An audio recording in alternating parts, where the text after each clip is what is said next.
I think you'll find this interesting. Yesterday, I was having a discussion with a young coach who was asking me some questions. I've been coaching for almost 35 years as a strength and conditioning coach slash wellness coach. I've worn a lot of hats.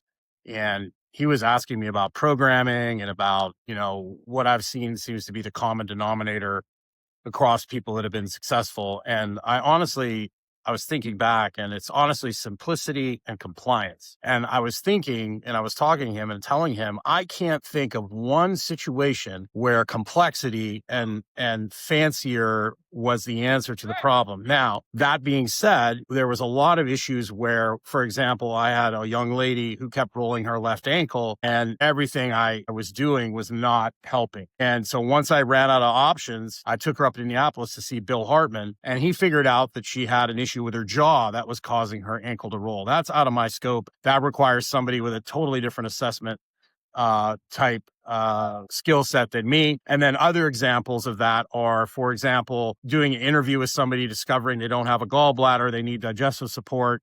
That's one of the reasons they've been not getting results, because they need digestive support because they don't have a gallbladder. I'm obviously not a medical doctor, but when you coach people, you have to answer questions, and you have to figure out, like, why isn't this person getting the results they want?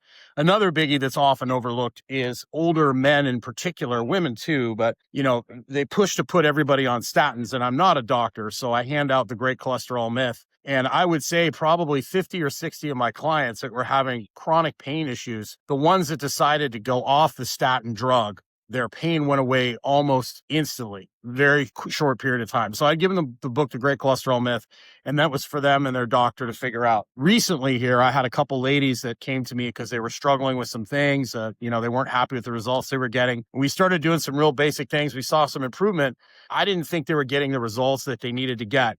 So I referred both of these ladies out to pelvic floor specialists, and both of them ended up having absolutely insane amounts of endometriosis that was basically causing them to basically affect their breathing, their nervous system. One of them had autoimmune issues. The other one just had chronic fatigue and hormone issues. And this endometriosis was just absolutely a big part of the root why they were having so many issues. Multiple times I've had people, they couldn't breathe through their nose, so we sent them to an ear, nose, throat person. They end up getting, their nose cleaned out. Things get way better.